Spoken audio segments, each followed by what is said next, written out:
নমস্কার বন্ধুরা, আজ বানাবো ছোলার ডালের মুইঠা। তার জন্য আমি এখানে ডালটাকে বেটে নিয়েছি। ওর মধ্যে আদা এবং কাঁচা লঙ্কা বাটা, পরিমাণ মতো নুন এবং অল্প একটু সাদা তেল দিয়েছি, দিয়ে ভালোভাবে মেখে নিয়েছি। কড়াইতে জল গরম করে আমি সবগুলো মুইঠা দিয়ে সেদ্ধ করে নিয়েছি। মুইঠাগুলো সেদ্ধ করে নামিয়ে নিয়ে কড়াইতে সর্ষের তেল গরম করে ওর মধ্যে ডুমো ডুমো করে কেটে রাখা আলুগুলো দিয়ে ভালোভাবে ভেজে নেব। আলুগুলো লাল লাল করে ভাজা হয়ে গেলে উঠিয়ে নিয়ে মুইঠাগুলোকে ছোট ছোট করে আমি কেটে নিয়েছি।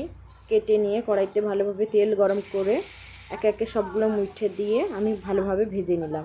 মুইঠাগুলো ভালোভাবে ভাজা হয়ে গেলে সবগুলো তুলে নিয়ে ওই কড়াইয়ের মধ্যে সর্ষের তেল গরম করে জিরে, তেজপাতা এবং গোটা গরম মশলা দিয়ে ফোড়নে দিয়ে ভালোভাবে ভেজে নিলাম।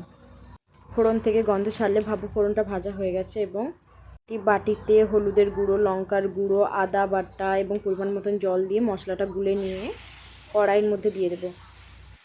কড়াইয়ের মধ্যে দিয়ে ভালোভাবে মশলাটা ভেজে নেব। মশলাটা ভালোভাবে ভাজা হয়ে গেলে ওর মধ্যে কেটে রাখা টমেটোটা দিয়ে দেবো। টমেটোটা দিয়ে ভালোভাবে ভেজে নিয়ে জিরে এবং ধনের বাটা দিয়ে ভালোভাবে কষিয়ে নেব। মশলাটা কষানো হয়ে গেলে এবং তেল ছেড়ে এলে ভেজে রাখা আলুটা দিয়ে ভালোভাবে কষিয়ে নেব।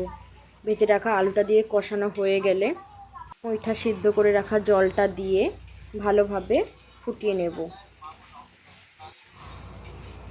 মুইঠা সিদ্ধ করা জলটা দিয়ে ফুটিয়ে নেওয়ার পর ঝোলটা ফুটে এলে ওইখানে মুইঠাগুলো দিয়ে দেব।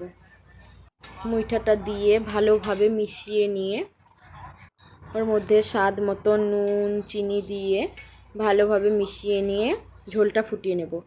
ঝোলটা ফুটে এলে ওর মধ্যে কেটে রাখা ধনিয়া পাতাগুলো দিয়ে ভালোভাবে মিশিয়ে নিয়ে নামিয়ে নিলে তৈরি হয়ে যাবে আমাদের নিরামিষ মুইঠা।